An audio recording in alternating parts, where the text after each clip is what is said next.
Okay, I'm Becky Cassel. I teach Earth and Space Science to ninth graders at Lower Dauphin. As of last year, I taught Environment and Ecology as well. That's also a ninth grade class. And this is my 21st year. Actually, this is my 22nd year of teaching. I've taught 21 years, and I've taught ninth grade the entire time, except for a few transfers. Um, so the first question is really, how has this round of classes really affected my teaching? And so I think it's really given me the big picture, the whole picture, versus just working online and setting up a lesson. We now have to think about things like the laws involved and keeping it a safe online environment for our students. To responding specifically to individual needs of different students.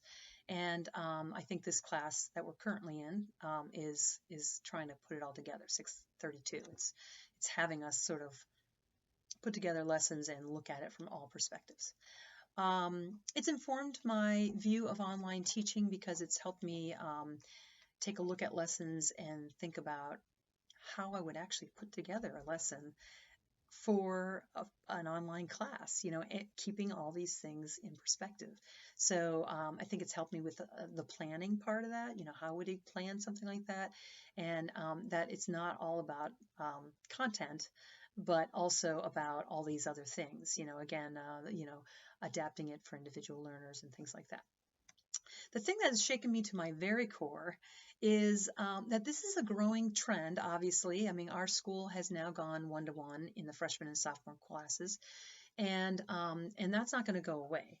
And the need for cyber schools is growing with families wanting to choose that, whether they're super rural or whether they're inner city or whether they think it's best for their kids. It's a growing trend.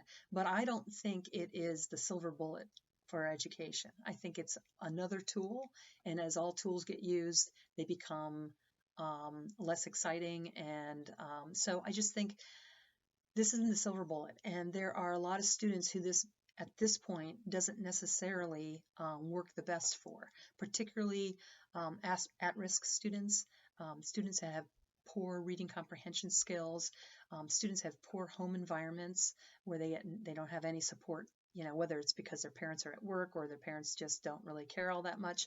And finally, for the students that tend to not like school in the first place, it has been shown from some of the readings in 634 that, or 633, that those students don't necessarily suddenly love education because they're working online at home.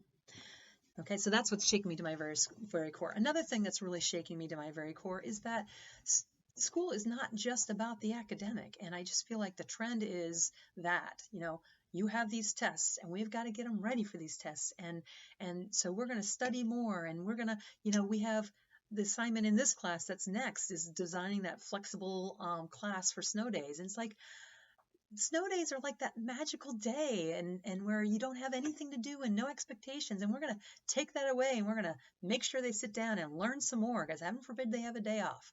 And I don't like that. I think that's such a I don't know. It's taking away some of the learning that is important, that's non-academic. These kids have to learn how to interact with people. They have to learn how to interact with their peers. They have to learn how to interact with an adult that's not their parent. And they have to be able to ask a girl or boy on a date. And they have to be able to resolve conflicts. And a lot of that happens in a school environment, and I think this is one of the reasons sometimes I feel like bullying has become such a big issue, is because students are not learning that aspect. So that scares me, that we're taking away some of that there's going to be more kids out there that have very little social skills and very little ways of handling social interaction other than what they see on the TV. And that is scary. Okay. Questions that I still have.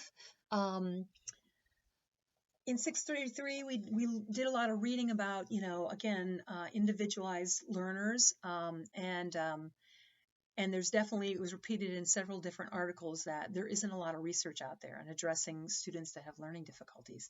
And, some of the ways they addressed it is by having them come into a face-to-face school, sit in the library, and have a teacher there to help them. And it's like, well, then what's the point of cyber school?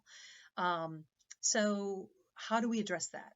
Because those students are going to need it. The students that leave Lower Dauphin because they don't like school and they think this is the answer, many of those are general level students that have poor reading comprehension, poor self-motivation, and they're thinking they're going to go home, and while their parents are at work, they're going to suddenly become motivated, and they're going to get up every morning and do their homework and get everything done. And maybe some will, but I think a large majority probably won't. And some of that will be because they have learning difficulties and they're not addressed on the laptop.